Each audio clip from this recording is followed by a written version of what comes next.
Good evening, Albion. I'm delighted you're joining us tonight. We've got a good group of representatives from the various community organizations.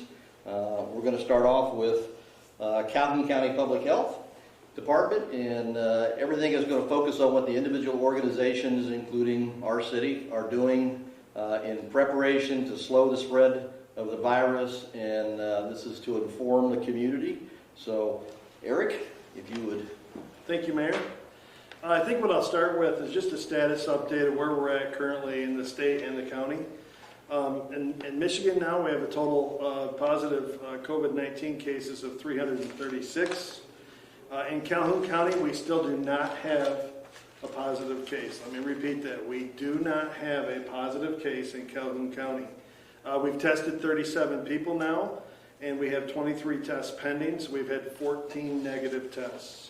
We should get another batch hopefully tomorrow, and we'll see where we're at. Who's most at risk? This is, a lot of people ask me this, my family, my friends.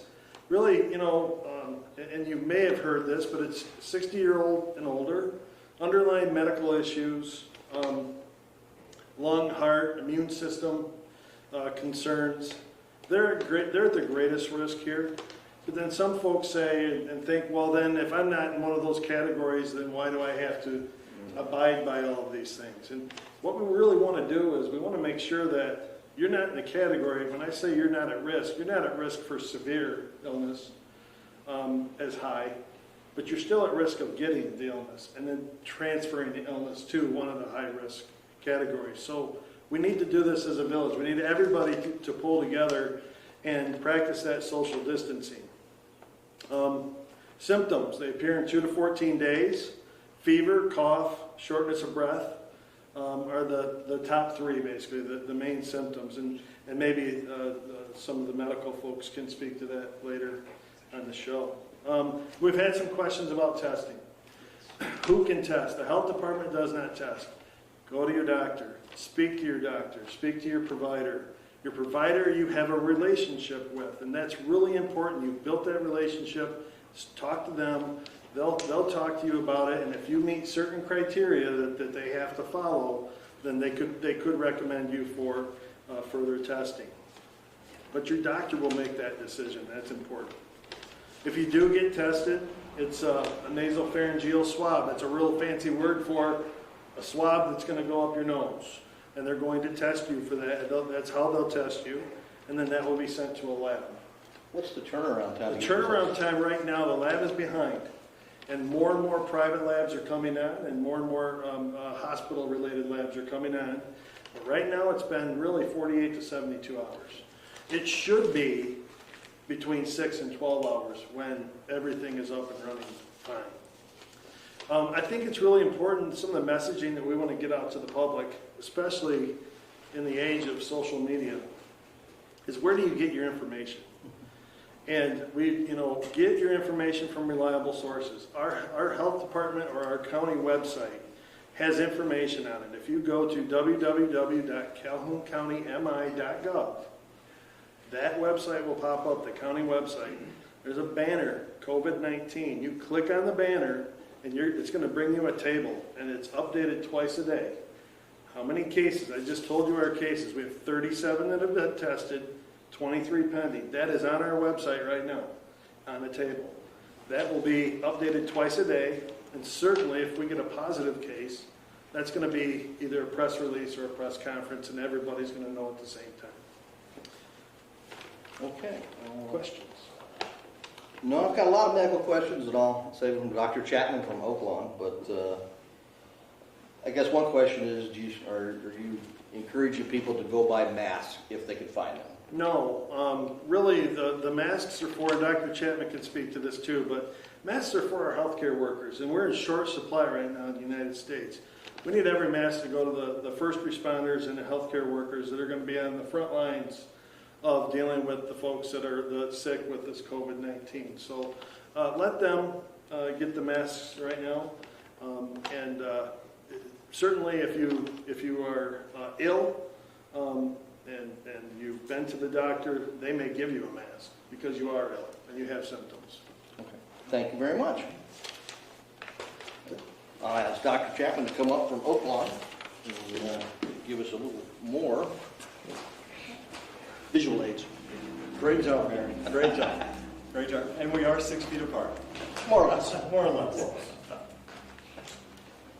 So, take it away for Oaklawn, and you'll be the person that's answered all the medical questions. What are the symptoms? How severe are they? And do we go to the hospital if we don't feel ill with something else? If we have elective surgery coming up, is it best to postpone that? Those kinds of things. I'll do my best. So the first thing to note is our efforts. We got on this as early as possible. We've been trying to address it proactively, and we quickly set up a clinic. So we've shut down some of the operations at our clinic to designate a specific clinic that we can do screening in. And if a person screens positive based on state criteria, then we can do testing. We send the swabs that we collect to the state lab, and as you heard, that has been a rate-limiting process for us, resulting in that delayed time. The other things that we've done is we've tried to mitigate the risk to the public and to our health workers, because we realize that if we don't care for our health workers, keep them safe, we can't keep our community safe. So what we've done is tried to back down on elective procedures as best we can. Now, we allow physicians to make that decision, because only a doc with their relationship to you knows where you are in your illness. Some are more severe, and even though it may look elective, it might not be in your individual case. So we've really tried to work with the docs to understand what an individual's risk is. We've pulled back on that. We've also put in, per governor's recommendations and restrictions, we put in travel restrictions for our employees. So we don't want our employees going to risk places and coming in, like conferences. We've also restricted entrance to all the hospital. All of our hospital properties, we're not letting visitors in because we don't want to increase the risk. Just think about it, as he just said, the riskiest patients, the patients at the greatest risk are our patients. We don't have healthy people in the hospitals. We got to keep them safe. So our efforts have been really focused on that. Have you had to increase the cleaning and do something different internally? So every one of us is responsible for cleaning different areas. So our housekeeping is cleaning, but we've also have a pool of people. Because we've cut back on some of those other things, that allows us to really focus on the cleaning. I take wipes when I walk, just like what you just did. What you demonstrated is exactly it. If I'm walking down an aisle or a hallway, if there's a handrail, grab it and wipe it. It's very quick and easy. So we do that. We encourage every area to do that as well. Okay. I know that there's been some difficulty getting hand sanitizer, so lots of recipes to make that. I also understand that if you use that a lot, your hands will dry out because of the alcohol, and then they will begin to crack, and then that puts you at even greater risk. So hand cream and that sort of stuff. Yeah, and most of the samples we have, most of the stuff that we use to clean our hands in the hospital have moisturizer in them. Right. So even though I've cleaned my hands about 200 times, they're not cracking yet. We can do just fine. But again, even with that, the most important thing, if you can't find hand sanitizer, good old-fashioned soap and water, like your grandmother told you, absolutely the best thing you can use. Okay. And disinfectant, Lysol, that sort of thing, but you can mix, 1 part chlorine bleach to 9 parts water, 10 parts water? I believe that's the recipe. Okay. If you do use commercial preparations, you want to look on the back to see if they've been approved for either novel coronavirus or coronavirus. Most are fine with that, but bleach is a good old, kills everything. And just because I can't keep this all straight in my head, how long does the virus survive on surfaces such as table, metal handrails, clothing? So that's a trick question, and you're asking a science guy, so I apologize in advance. It varies depending on the surface. The more porous the surface is, believe it or not, the less likely it is to survive. Yeah. Studies are still out there. Because it's so new, we don't have a good amount of information. Some suggest on some surfaces it can last much longer than we thought. It can last a day or more. Okay. So it is important, especially with those hard surfaces, to really clean them. Surfaces such as cloth or fabric are much, much less likely to allow it to be transmitted. And not going out in crowds, but taking a walk in the park, down the street, fresh air, sunshine, that's a good thing. Just like with any illness in the past, your grandparents were right. Go outside. It's fine to be outside in the air. keep your distance. This is spread by droplets, which are little bits of us that come out when we cough or sneeze, and sometimes when we breathe, but they can't travel very far. So they don't have wings, they're not projectile. What happens is they go, like a sneeze, about 6 feet out. So if you stay 6 feet from people, you're much less likely to transmit it. Okay. And then you probably, I don't know if you got this question before, are pets susceptible to carry it on their fur? I have 3 pugs. Well, I can tell you for sure, we know that dogs and other animals don't transmit it, are common animals. Now, we think this may have come from a bat, but we're not 100% sure about that. Dander or on their fur, it's not likely, but I don't know if there's any research out to 100% proof that. Maybe I should do that one. Yeah, pugs from China, so. What else, anything else you want to share with us from the medical aspect? And I have been asked, are you concerned with the capacity of your medical facilities? If we get, what is the capacity and when will you start becoming alarmed? So I'm alarmed now, Okay. and because we have to be ahead of this. If we get behind, we're going to end up like other countries, Italy, China. They got behind, and when they get behind, that's when they have capacity issues. You might hear this term, lowering the curve. Right. And what we do with that is, we're not going to prevent transmission in this community. It's going to happen. What we want is we want to delay it, slow it down so that we can handle it. Our hospital, we meet frequently. We can expand what we do very quickly. We have areas in the hospital that aren't being used. We can turn them very quickly into areas that can treat these people.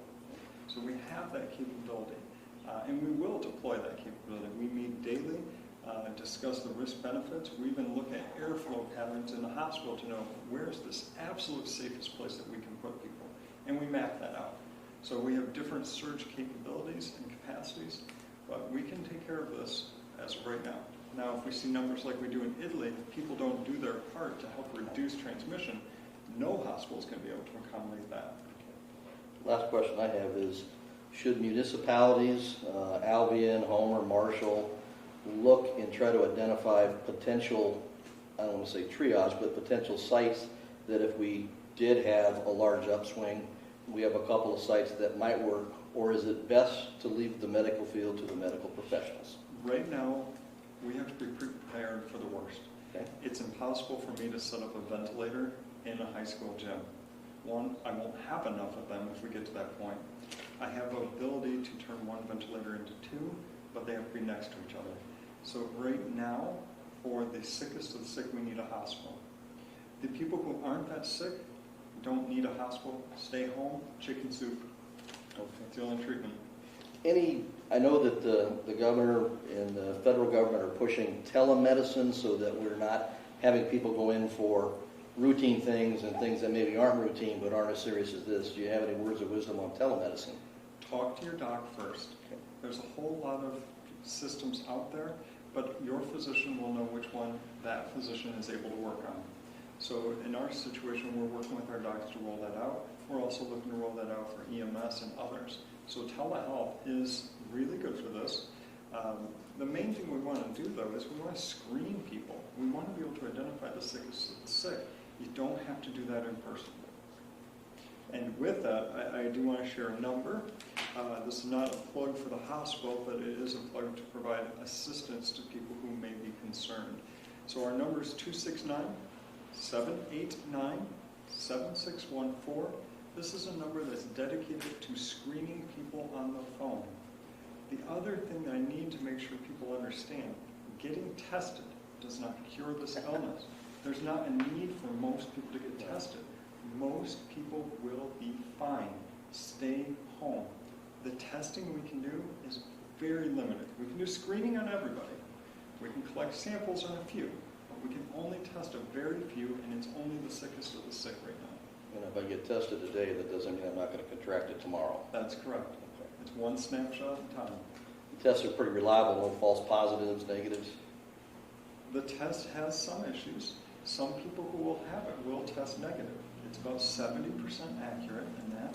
So there's still risk even if you get tested. And that does create some complications for public health. Thank you, sir. Thank you. Appreciate it. How about the county sheriff come up and convince us that there's nothing to worry about and everything's good? There you go. Our new county sheriff. Well, this is certainly not the way that I wanted to be introduced. I worked in the area for 30 years, and I didn't expect to be introduced as a new sheriff under these circumstances, but we're going to hit the ground running. So, yep. So I wanted to give you a couple updates about our jail facility and road patrol services. A little bit about our jail. I'm very proud. We have had many meetings in the last few days with state, federal, local, several meetings, and we're on board, and we will continue those meetings. I'm very proud of our jail facility. They're on the ball. They've dealt with flu things throughout the years, so there were already some procedures in place. They went ahead and implemented those. We've added some screening process. And here's the good or bad news, however you want to take it.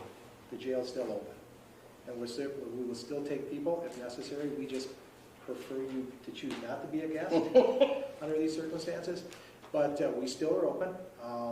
If a law enforcement agency chooses to bring you over, we will accept you. We're screening differently. We're taking temperatures. We're going through a different process with the facility. Our inmate population has went down slightly. Some people that we've had some people have not been coming over to the jail here recently. We're happy with that. So we're really working closely inside the facility, and I'm proud of those guys. Those guys are working very hard. So let me switch over to road patrol services. So we are focused on keeping the deputies healthy. There are some rumors that law enforcement may not respond in certain situations. The police will respond. We will continue to come to your home if necessary. There may be some changes in that response. That response may be a phone conference if necessary, but if there are services needed at your residence, we will still be there. The police will still be patrolling. We're still going to be out. We'll still be watching. We'll still be protecting people and property, and we're going to maintain those services. But you may just see a small change in how we communicate with you. But we've also had some meetings with the chiefs, and we are making sure that we're good, solid communication with them. We're all working together. It doesn't matter what color your uniform is. We will respond, and we will help you wherever you are, and make sure that public safety is our primary goal. So we've been planning, talking. This is going to continue to change, and I can't stress enough the information from the health department. The worst thing that can occur is false rumors. There are so many resources out there that people can obtain good, solid information. And I tell you, the information, if you go directly to the county's website, directly to the county health department website, you can get real information that is true information. So when in doubt, when you see something, when you hear a rumor, double check it before you go any farther. But the information is being disseminated as accurate and as quickly as possible. Have you increased or done anything to clean the facilities to a higher standard, the patrol cars, and do you have any concerns with if you do have somebody that gets exposed that's really going to hurt your staffing? Because I know you're not overstaffed. Right. So what we are doing, we have increased cleaning throughout the facility. We are increasing cleaning in the patrol cars. We're giving some options and some equipment for some additional cleaning for the patrol cars. So we are taking both of those things into account moving forward on them. So, yeah. Well, any difference? I don't know whether you accept visitors in to come see people that are incarcerated in your jail, but have you shut that off? We do not have face-to-face visitation, but we have video visitation, and we have video visitation from your home. Okay. So we would prefer that you stay home, and you can continue that visitation, and we're trying to keep everything as normal as possible, but obviously we have some restrictions, and we have to. So, yeah. Well, I know the local public safety departments have a great working relationship. Is Yes, there sir. anything else you'd suggest the municipalities look to doing differently or more of or less of? So I think we will, and we will continue to stay in good communication with the chiefs. And I just think that I think we need to talk every day, and I know we will, because every day I think there's something going to occur differently, and we're just going to have to change on how we handle services, and we'll continue to do that. So Yep. Anything else you want to mention? That's it. Thanks, appreciate it, Sheriff. Thank you. And Okay. welcome to the fire. Thank you. Thank you, or maybe no thank you. I'll invite Mr. Kale to come up on behalf of the Village of Homer. Thank you.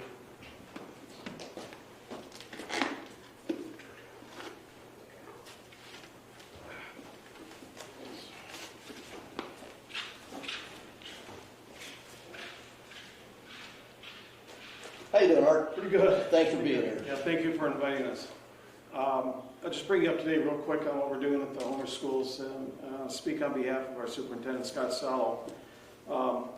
We are serving 350 kids breakfast and lunch, and of that amount, 225 are delivered, anywhere from Albion to Concha, that kind of thing.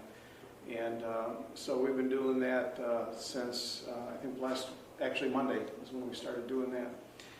Additionally, we have, when I say we, the schools have passed out about 100 Chromebooks, one per family. People signed up for them, and so that's worked out real well for them too. The interesting thing is, one of our 4th grade teachers lives right across from the elementary school, and she's got a big porch, older home, big porch, and she has a porch library. And she has school supplies, a number of books on this big library shelf, food. And so kids, when they come at lunchtime to pick up their lunches, or any time during the day, they'll swing by her place and take out a book. And it was a pretty interesting story, so much so that Channel 17 News, Fox News 17, came over yesterday and did a story on it. So that was interesting, sure. So Scott's been right on top. Scott Sallow, again, the superintendent's been right on it. The custodians are working a regular schedule, and of course doing all the cleaning that is necessary, as you can imagine, in an elementary school. In the village, we haven't shut down our office to the public yet. We have a big notice on the front door. We're asking, this is the month quarterly, but this month's quarter is for the water payment, so we're getting a lot of people coming through to pay their water bill. So what we're doing is we're asking them to drop it in the drop-off box, but if they do feel they need to come in, we've asked them to cut the small talk. And I've got a desk and a red duct tape, kind of like a goalie circle in the hockey, that you can only go so close to the window. And so we try to get them in and out real quick. But we're constantly reviewing that. Other communities around us have gone to closed offices. We have in Albion, Albion, yes. yes, haven't they? So I know Albion has that, and Marshall and Sturgis and some others, and so we'll review that as this thing goes on. And our next council meeting is April 6th. I think that's the first Monday in April. Ours too. That's when yours. And so we'll take a look and see what we'll do about that. Our council chambers is about the size of this room. Governor signed that an executive order giving guidance on how to do remote meetings for public bodies, including municipalities, and so we're looking at that and may have that in place if we need to on the 6th of April. There's pretty good guidance in there. Gives you more flexibility. Yeah, I read that last night. We're not that high tech to be able to do that. So we'll either rock and roll or we'll just cancel it. Okay. So that's about it. Appreciate it. Our restaurants are all doing the carryout. No one shut it down. Everyone's trying to do the carryout and get through this thing. So. Okay. All right. Thank you. Thank you. Ken, you want to come up and talk to us about Albion College? Sure. There you go. All right.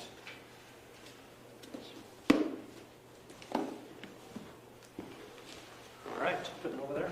Yeah. Okay. Well, we have been dealing with this. This has impacted our campus since the last week of February. We always have a number of students that are overseas, and we began becoming concerned about our students that were in Italy towards the end of February, before it really became the crisis that it is now. And so we spent the last week of February and the first week of March trying to get all of our students that were overseas back into the country, and we spent a week doing that. I want to say that throughout whatever we've responded to, we've always tried to keep in mind that we are part of the Albion community, and we don't want to do anything that would jeopardize or, as much as we can, introduce the virus into our community. So we did ask and insist that the students that came back from overseas not come to campus, but go home and quarantine and do whatever their healthcare professionals told them to do. We were in also a position of, as this really began to hit nationally, we were all coming back from spring break. Majority of our students, a lot of class trips. Myself, I was in Georgia for a week. And so as we came back, we began to really focus on educating our campus about hand washing and things of that nature, and also things to look out for, and began planning for the eventuality of how are we going to respond to this. One of the first things that we did after spring break was we canceled all travel, all class trips, even day field trips to Detroit and other places. We canceled all faculty and staff trips for training or anything else. We canceled all student organization trips. We have students that go all over the place with college funds for various entertainment things, and we canceled all of that with the idea that we didn't want people to go out and possibly bring the virus back to us. Then, as probably everybody knows, we have transitioned to online teaching. We were asked by the governor to consider that if it was feasible. For a college like us and lots of colleges our size, that has been a struggle. We are not built for online classes. People don't pay an Albion college tuition to come take classes online. And so we have started to do that. We notified our campus community towards the end of last week that we were going to be transitioning this week to online classes. So far it's going pretty well. Our faculty have taken to it. Our students seem to be responding pretty positively to it. Also being a college campus, we have a number of events that we had scheduled. We had a National Choral Festival, people from Harvard and from California coming. We canceled that, and all of our events have been canceled. We had a very large speaker coming for Earth Day. We canceled him. We announced today that we have postponed commencement. We will probably reschedule it at another time. We have made the decision not to require our students to leave campus at this time. We felt like that we could probably manage it. We did implement the governor's recommendation. Our dining facilities are now only takeout. We have been doing the best we can to enforce. First it was 100, then it was 50, and now we are actually even enforcing and discouraging gatherings of more than 10. So we have been more strongly encouraging our students to seriously consider leaving, just given the circumstances and how things change. Because of the governor's orders, we've had to close our Dow Center, we've had to close our library, we've had to limit hours in other places.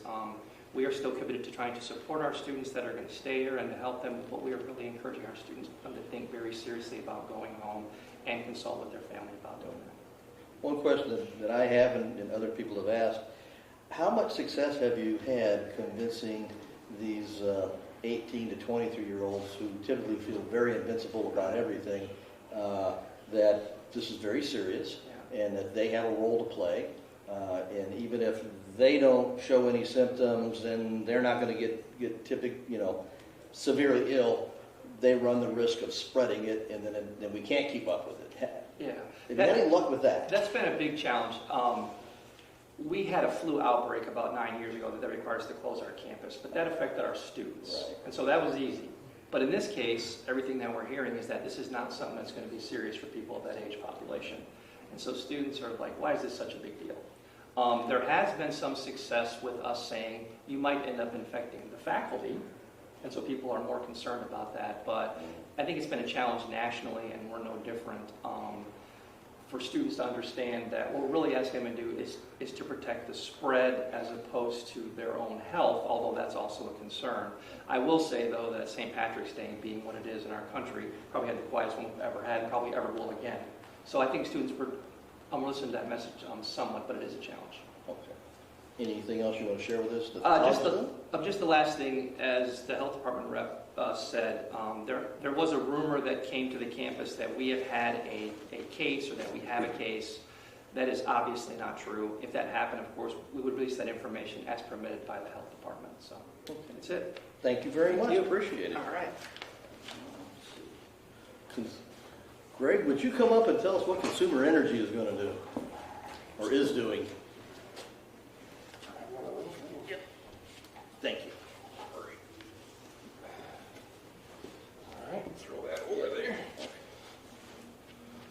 Good evening. Well, first and foremost, let me thank you for hosting this because, during a situation like this, one of the things that's usually in short supply is information. And when people, especially when people get sequestered at home or, are told to work from home, they get a little antsy and they want to know what's going on. And so I applaud you and the city for helping to share the information, just to let people know in a factual way, bringing everybody in and just getting the information out there so people can be reassured that their government's working on their behalf. So from the consumer's energy perspective, we want you and all the residents of the city of Albion and the surrounding area to know how proud we are to be your energy provider, and that we have the people, the plans, and the procedures in place, and that you're going to be able to continue to count on us to get the electricity, and in the areas where we serve with natural gas, the natural gas to your homes and businesses as we always have. So we're working very hard on that on a daily basis. We're obviously actively monitoring the situation like everybody else here. It's changing, sometimes on an hourly basis. So we've stood up our incident command structure to ensure the readiness and continuity of all of our business critical functions. So we're taking it very seriously. We're having multiple daily calls across a broad spectrum of departments, and we're all getting together and sharing that information at least twice a day. So we're taking it very seriously as a company. Additionally, we're committed to the health and safety, not only of our customers, but our coworkers and the communities that we serve. And so as a result, we've taken a number of steps that I want to make sure I shared with you to help slow the spread of this COVID-19 virus. So first, we've temporarily closed all 13 of our direct payment offices to walk-in traffic. That was announced earlier this week. However, customers still will be able to make payments at those locations via the drop box. Each one of those locations has a drop box, and you can make your payment there, or you can do so online, via phone, via mail, or at one of our authorized payment locations. And Albion obviously has one of those here in the Mauer Agency down at 300 North Eaton Street. Homer also has one at Hops Colonial Pharmacy on Main Street. And so any of the fees that are charged when you make a payment at one of those locations, we're going to be refunding those as a bill credit on your bill so that you don't get charged for that. So that's one thing we thought we could do. If folks aren't familiar with paying there and they all of a sudden get an extra charge, we're going to take care of that for you. Now, if you're worried, and a lot of people are, especially if they're being, your job's in jeopardy or you're working fewer hours or whatever, you're worried about being able to pay your bill, please, please, please reach out to us and one of our customer service representatives. I'll give you the 800 number, 800-477-5050. That's 800-477-5050. And we're going to be super happy to work with you. Our customer services reps are just wonderful. And they have been empowered to work with anybody to try to set up flexible payment arrangements to help ease that burden and take a lot of that stress off your shoulders. So, please reach out. Don't worry about feeling bad about it. That's what we want you to do. The more you can get out ahead of it, the better. And in certain cases, they're also going to be able to refer eligible customers to certain energy assistance through 211 in the county. We're going to be waiving down payments for enrollment in our shut-off protection programs. We're also going to be waiving any reconnection fees as well as any deposits for these programs. So again, we're trying to make it as stress-free as possible and as easy as possible for you to enroll in these programs and kind of lift that weight off your shoulders. We announced also that we've suspended shutoffs for non-payment for low income, which means those individuals up to 200% of the poverty level, federal poverty level, and senior citizens 65 and older from March 16th through April the 5th of 2020. Now, these timeframes may change depending on the severity of how long it stretches out, how severe it gets. So we're playing that by ear, but right now it's again March 16th through April the 5th, and we will readjust as necessary. Also, any senior citizens or low-income customers that are already enrolled on a winter protection program, these folks signed up in the previous fall, and their deadline for that program, the end date of the program, has been already extended out to May 3rd of 2020. So you don't have to call us with that. We've already taken care of that for you, and there's no reason to call. So you're all set there. We've also modified our current medical hold procedure and policy so that those are infected or quarantined as a result of both the COVID-19 virus as well as the influenza virus. So both viruses. Impacted customers will have a 30-day hold placed on their account and be able to deal, again, ease a little bit of that stress and how you're going to worry about paying your bill. Now, we've reinforced with our employees and those who need to enter customers' homes for service. Our appliance service program is still in operation, so if you need a furnace fixed or a refrigerator or an appliance, still, even though spring is today, first day of spring, it's still a little chilly, so if you need to get some work done, we're still going to be there for you. But if they do need to enter your home or your business, we've given them some very specific guidelines to thoroughly wash surfaces before they start working, to make sure they keep that 6-foot distance whenever possible. And they're also going to be asking you just a quick risk screening profile, set of questions, just to make sure they're safe, you're safe, and we're not, leading to the spread of the disease any further, or the virus any further. We've also communicated to customers directly that if they become sick or they think they have some symptoms, to please contact us and reschedule any appointments you have. We don't want to put anybody at risk, and again, risk the further spread. We've implemented travel guidelines for all of our employees across our system, prohibiting business, international, and domestic travel. So we're all kind of remaining in state, and if somebody travels out of state necessarily, or a family member travels out of state to one of the regions that's been highlighted, 14 days mandatory self-quarantine. So we're encouraging all of our employees that can to work remotely. I'm working remotely and will be for some time, but we're still there, available by phone, via email. We're all connected. We're very fortunate in that respect that we can get and still service you from pretty much anywhere we are. We've also obviously communicated all the hand washing, all the strict CDC guidelines that people have to follow, and all the hygiene. And just understand that because of all the new procedures we've implemented, it may take a little longer to get the service done. So if we've scheduled you for a certain date, we have to call and say, hey, we're either going to have to move it back to the afternoon or maybe move it to tomorrow morning. Please be patient with us. We're trying to get through everything that we've said we would do. It just may take us a little longer to do that. Do want to share some good news with you. Some of you already know about. So, but they may not know about this. So today, this morning, our Consumers Energy Foundation announced 2 major grants to hopefully help provide some assistance in the communities and across the state. The first one is a $250,000 grant to the Food Bank Council of Michigan. Super.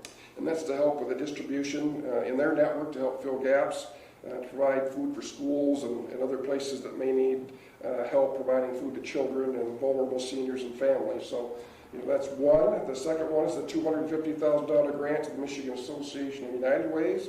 They're well equipped to get food and resources out into the state and across the communities that we serve. So our foundation is stepping up big time for that. We're also, this was announced today as well, we have lifted the caps on our employee matching grant programs. So all of our employees who donate money to a food bank, a pantry, a homeless shelter, a community foundation, or the United Way, our foundation will match those donations fully.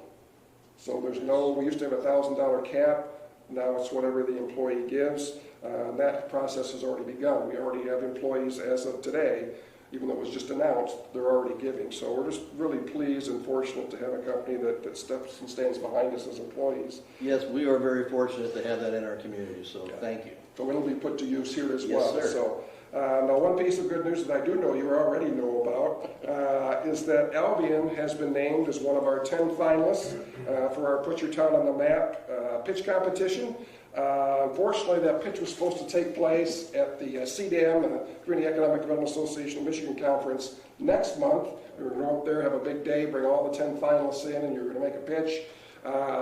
That's not going to happen. The conference has been at least postponed as far as we know now, but we still want to make sure that pitch competition goes forward. So we're going to be announcing how we're going to handle that in the coming days, and obviously so you'll be notified. But I did want to congratulate you on putting together a really terrific pitch that got it through to the final round. So congratulations on whoever worked on that at the city. And then lastly, a lot of families have kids home now because the schools are closed.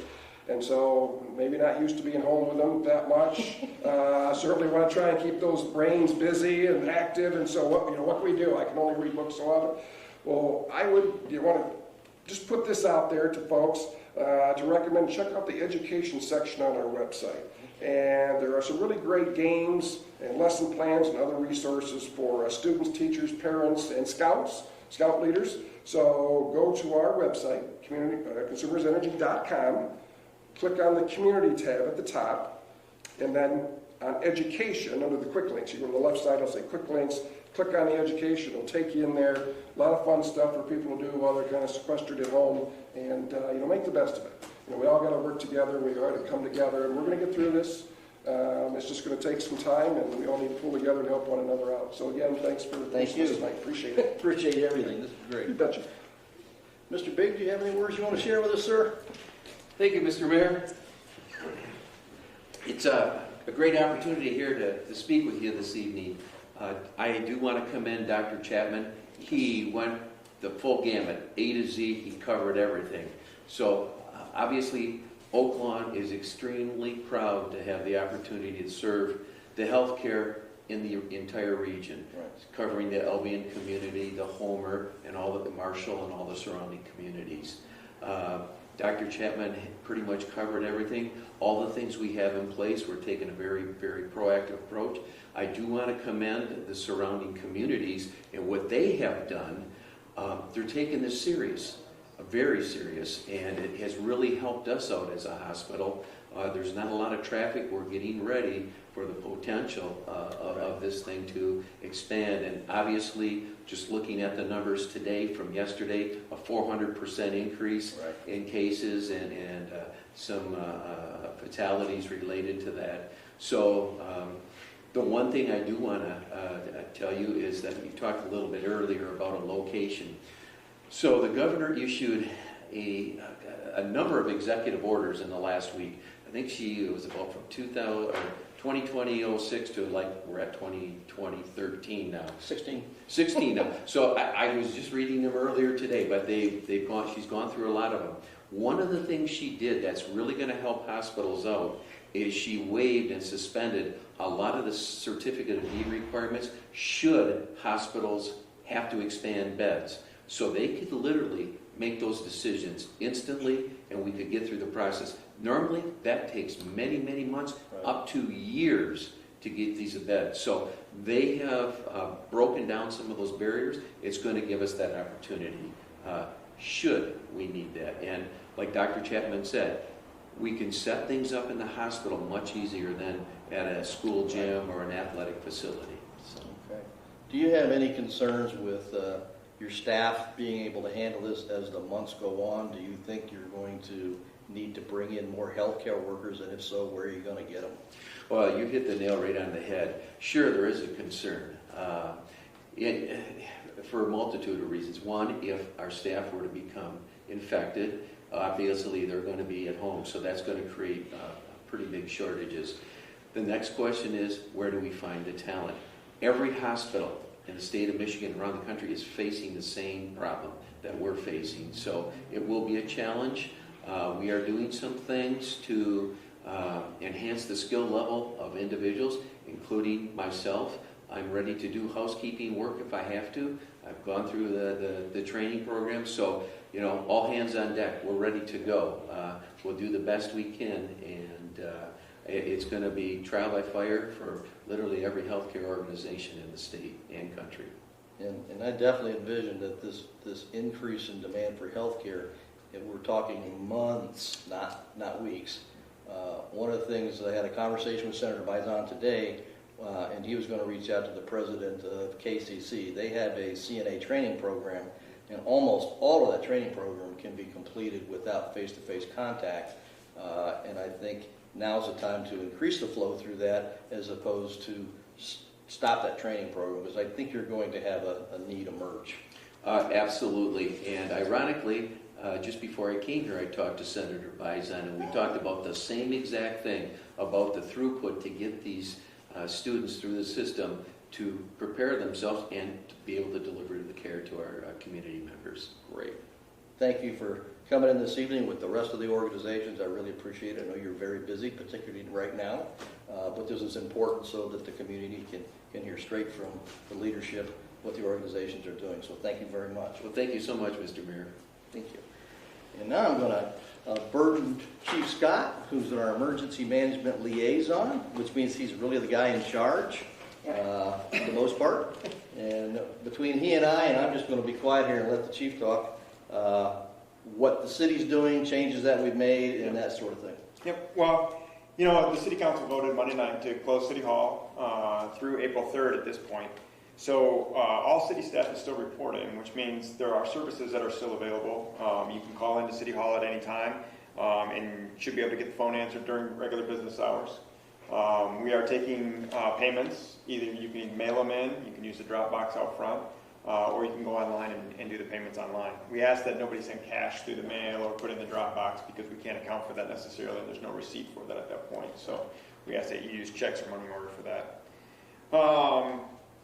The city council did vote Monday night to suspend water shutoffs. So if you were on the list to have your water shut off, the water won't be shut off during this pandemic, at least until we can get City Hall reopened up and get things back to normal. Right. And then as well, if you have your water shut off currently and you're living in a house and you need your water turned back on, you should contact City Hall and we can see what we can do about getting that water turned back on for those people. And I just want to thank our city manager, because he's the one that explained it to me, why we needed to do that. And it makes perfect sense. We want everybody to wash their hands, we want people to stay home. You need to have water to do that. So, Mr. McCleary, thank you very much. You got a good staff. Yeah. As far as public safety goes, things are operating as normal at public safety. As our new sheriff, Steve Hinckley, mentioned, we are taking some precautions. We may take certain calls by phone, in which case if you call dispatch, the dispatchers will notify the officer and the officer will take the phone number that's given and call the person. That doesn't mean we won't respond if needed. And obviously if it's an emergency or a situation where an officer is absolutely needed at the location, the officers will show up as they always have. So we just ask that people try to limit the amount of contact that the officers have to have because we need to keep our officers healthy. If the officers aren't healthy, we don't have people to go out there and do that. Right. So the officers are going to try to reduce the amount of contact they have with people and try to keep distances as they are contacting people. Additionally, we're doing the same as the sheriff's department's doing and other departments between cleaning the cars and cleaning our building and doing what we can to keep everybody healthy. As far as the county level goes, we are having regular meetings now with all the police chiefs. We met today, and that includes the sheriff along with the post commander, Jim Coleman from the Michigan State Police. So all of our law enforcement leaders in the county are meeting on a regular basis and staying up to date on what each department's doing and trying to mirror exactly the things so all departments are working together. How are your public safety officers holding up? Are they stressing yet? Not really. They're actually doing pretty well. It was kind of odd in the last 24 hours or so. We only had 7 or 8 calls, which normally it's more like 30 or 40 calls. So they're not stressing too much right now. So we appreciate the community keeping it calm and not calling quite as often as they usually do. So that's great. Anything else you want to share with us? Well, I do actually have a question that's come up during the meeting, and someone asked, what can be donated to help during this pandemic? And so I don't know if you have an answer to that or anybody else might. Well, the ever-popular rolls of toilet paper in high demand, I understand. I'll talk about a couple of things, but I did want to give our city manager, the chief's covered almost everything, but do you want to address any kind of changes for the employees, travel, that sort of thing? Anything you've implemented? Your Honor, at this point, we have encouraged our employees to, thank you, Chief. Your Honor, we have encouraged our employees to not travel anywhere that is not absolutely necessary. And at this point, we are working at City Hall. While the facility is closed to the public, it is pretty much work as usual. We're answering our phones, we're answering emails, we're communicating with our citizens. If we have important complaints, we are definitely trying to follow up on those the best that we can. I think the best thing that we can do right now is to try to maintain as many of our operations as we can, and our staff is doing an absolutely excellent job at doing that. We are taking this day by day. With the strong leadership we have from the mayor and from Chief Kemp, we are monitoring the situation closely, making sure that we are doing everything we can to protect our citizens to protect our employees, and we may need to make additional decisions going forward on how we operate. The potential of making the decision to have employees, to the extent that we possibly can, work from home, designating employees who are essential service employees and have to continue to report to work here at our facilities. Some of our employees who can work from home, work remotely, and what services we can provide from our own homes if we have to. Our recreation department has closed down completely, although the mayor is putting them to work in another capacity to try to keep our young people engaged, and we appreciate that so much, Mayor. So I think the best message that we can give our citizens is be vigilant, do everything you can to protect yourselves, your family members, limit your travel, limit the places that you go, but still try to maintain as much as you can life as usual. Get outside. There's no danger in going outside, having your kids play in the backyard. So in some ways, this is an opportunity for us to reconnect with our family members who live in our household with us. But we are going to continue to do everything we can to stay on top of the situation, communicate with our wonderful partners that we have regionally and otherwise at the state level. And so we will keep our public informed as additional information becomes available. Please visit our website often. The chief and other key staff members do an absolutely excellent job in posting information to our website. So if you want the latest on what's happening from the city standpoint, please definitely visit our website if you're able to do so. Thank you. A couple things that we are implementing here in the city, and reached out to Art Kale, so make sure that Homer is aware if they can take advantage of it. We're a nice community here. So two things, we're asking our seniors 60 and over to stay home and not get out a lot. That's the best way that they can protect themselves. And so we thought there would be perhaps a need for additional food, supplemental food on a weekly basis. We're asking them to stay in. And you know, people are worried about they're going to be able to show up to work their regular hours. The paychecks are getting smaller, and so that connects with the seniors too. So one thing that we've done with a grant from the senior millage folks, Helen Guzzo, we have set up a program where we're going to be delivering a box of food each week. We're working through our local churches. The churches are identifying the people that have a need for that. The first delivery will be on Tuesday, and we'll have those set aside for the individual churches to come pick that up and go do the distribution. So at this point, and Homer's participating a little bit, but at this point we've identified 213 people in the community that we're going to be providing food each week to, a box of food. I'm very happy with that. It's coming from the food bank. Thank you, Greg. That's going to make this better too. So that's one thing we're trying to address. If we can take a little bit of stress off of our seniors, that's a good thing, and it's good for the families. Second, we have, as every municipality has, we have essential personnel that we need to keep on the job. We got to get the water treated. We need our first responders. We need our public safety. And now with the schools being closed, some of them have child care issues that they didn't have before for kids K through 5. And so we're partnering with the Battle Creek YMCA, Ms. Jill Hine, and we are standing up it's temporary, standing up a daycare, childcare capability here in Albion. Delighted that we're going to be able to operate that out of the Kids and Stuff Museum. So those kids are going to have a good time.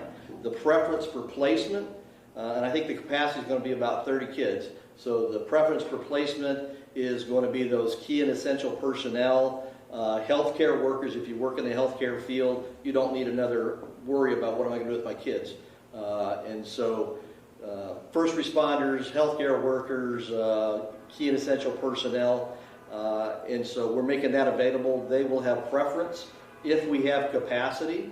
I don't know that our public safety department has a lot of kids in that age group. I don't think it's going to be a large load, so we think we will have some additional capacity for the community, for people that have to go to work. Star Commonwealth faculty have to show to work. Some of those have kids in that age group. So we've offered that to Homer too, and if we can meet a need over there for your healthcare workers, we're ready to do that. The cost is going to be $100 per child per week, and that's being funded from the United Way. Thank you again, Consumers Energy. So those are two things that we're doing now. What the city manager mentioned was we've got a lot of youth out of school, and I think somebody said you can only read books so often and all the rest of that. So we're trying to come up with some activities that our youth can participate in.